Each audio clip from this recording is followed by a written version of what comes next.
there was a story that was written about Enron and how they collapsed.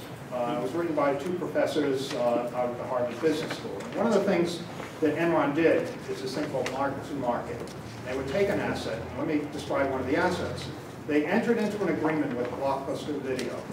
And they said that, boy, we can put in our data centers all of the storage for movies, and we'll be the distributor. And they signed the paper and said, okay, this is going to be great. Right after they signed the paper, they took a gain on their bottom line of $110 million. They weren't passing out anything, but they realized a gain of $110 million on the promise that, gee, this will probably work out someday. In some sense, we did some of that in the Rhode Island pension fund. We had assets that they marked to market, and in that year, they simply said, gee, look, it looks like our pension trust fund just elevated itself by this much. And so they were playing, in a sense, the same kind of mark-to-market games that a lot of people were doing. And except that people in Enron went one place and people in pension trust funds are still there. So I'm not going to try and rationalize any of that. But no, I understand. But essentially, are we certain of the actual funds, the actual dollars that were actually deposited against? Oh yes, those are all well recorded. I mean, I don't. And so, what percentage of funds are we looking? Are we looking at 100%, 30%, 20%? When you say 100%, well, what I'm saying is, some of the assets are based upon percentages of earnings, but has the state, and well, certainly not the municipalities, but has the state made all the payments against? No. No. Okay. No. Well, going way back, they were making nothing in many years. I mean, 1991, 92, they made zero, and that was back on death row. But they have no liability in that respect. Does the IRS? I mean, the only reason that we're really having this discussion now is because at the beginning of the year, the SEC decided to start doing a bond investigation in Rhode Island. And then they kind of stripped the books down, and Gina Raimondo, doing a great job, is now, sitting in the middle of the frying pan. Well, so the people who watch over that stuff are the Government Accounting Standards Boards, and they write the standards. But the GASB standards are voluntary. They are not. You don't have to follow them. The only reason you would want to follow them is if you're going out to the bond market and you want to float some bonds. You had better say, yes, I follow GASB standards. But GASB themselves recognized that their standards were horrible and actually contributed to a lot of the mess that's out there today because of some of the ways they did it. And so what GASB did is they formed a working committee to look at how to change all of the standards. And that is, in fact, tomorrow, I think, they introduce the first draft of those standards. And what's called Statement 27. So if you want to Google GASB Statement 27, you'll see the new rules and regulations that tighten up all of these funny dollars, and that might explain some of the things. So there's no legal recourse, or there are no real consequences for not having made payments, other than going through whether it's bankruptcy or raising taxes to take care of this pension. Well, I don't know if you'd ever be successful trying to sue a trustee, because there's a little line that some of the attorneys who may be here will recognize, that if you do something on advice of attorney or professionals, whether it's an actuary or whatever, that one kind of thing kind of indemnifies you. I did what I thought was right because they told me to do it. That's the basic get out of jail free card. Okay.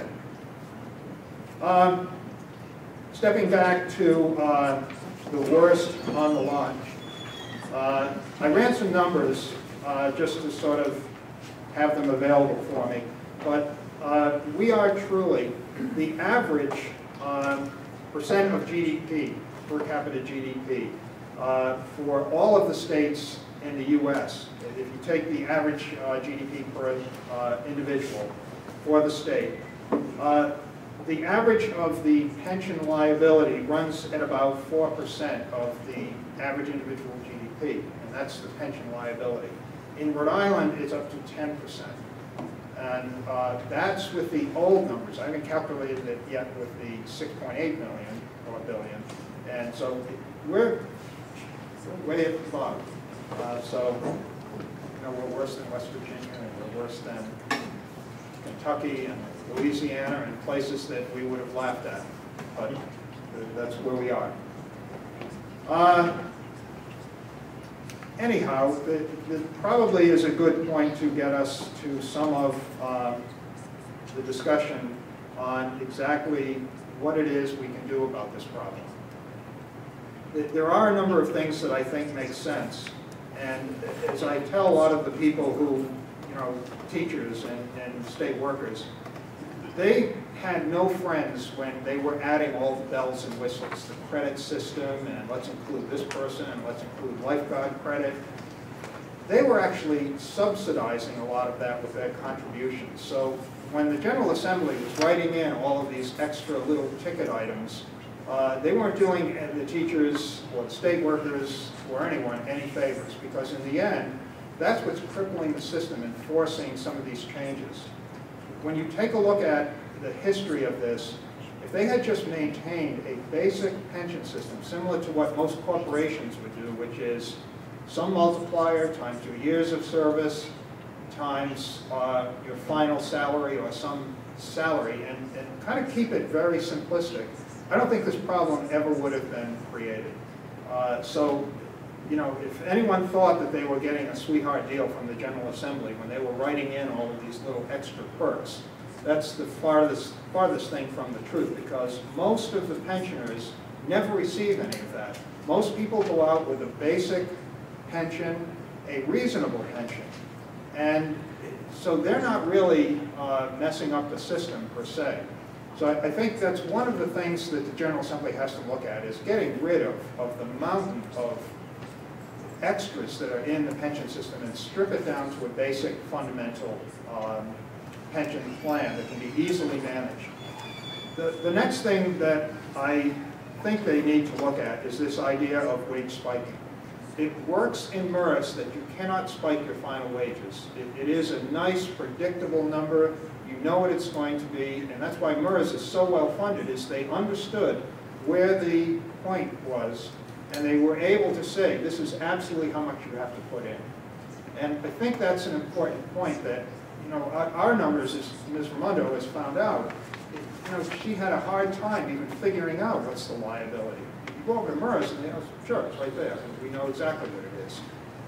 So I think that's something that needs to be taken out of the system, is you need to get a basic final wage calculation and not allow a teacher in their final 3 years to work summers and nights and whatever, so that they can spike their final wages. And again, spike your wages by just 10%, and it adds 25% to the employer cost. That's a lot of money. The next thing that I do believe that folks have to take a look at is the rationale that the pension system, even though it's a state plan, could ultimately implode upon itself. I mean, municipalities have the right to declare Chapter 9. There is no such thing as a state bankruptcy, although people are working on that. If they don't fix this problem, there could come a day when, and let me throw out a hypothetical, and again, we're going to digress to another little story. There's, some of you may know this, but take you back to the Eisenhower days, when Egypt invaded the Suez Canal and started sinking ships in the Suez Canal, and the French and the British said, this cannot be, and we're going to go in and we're going to invade. And the Americans said, no, stay out of this, it's their problem. The British and the French went in anyhow and invaded. And the Americans pleaded with them, and the British and the French again said, no, sorry, we don't care. What the Americans did, in fact, what Eisenhower did very smartly, is he went to his treasurer, Secretary of the Treasury, and said, oh, here's what I'd like you to do. Just go out and start selling our British and French bonds that we're holding at a discount. And they will never again be able to raise another dime on the open market, because we'll be selling ours at a discount. Within a week, the British and the French left the Suez Canal. Now imagine a scenario in a not too distant future, and I'm serious about this, where people are beginning to now say, America, you're an irresponsible country, and your debt, you know, the dollar and Moody's is downgrading American debt. I mean, whoever believed that would happen. But imagine next month our friends, the Chinese or the Russians or the Japanese or whomever, suddenly decide, no, we're not going to buy as much of the debt that we'd like. The stock market the next day will be down 1,000 points, probably even more. Those kinds of things could cause a collapse of the systems. We're now at a point in our financial future where we don't control anything anymore. I mean, I know places like Japan have more debt per GDP than we do, but the nice thing about Japan is they're savers and they fund their own debt. All the little housewives are buying you know, samurai bonds and whatever. They fund their own debt, so they don't have to worry about next month, or at least they haven't in the past, of someone, some foreign country buying their debt. These are real things, and Ms. Raimondo pointed that out, and I have a quote in here that I'd like to read. She put this in her Truth in Numbers statement. Did I take it out? I think I did. Yep, okay, here it is.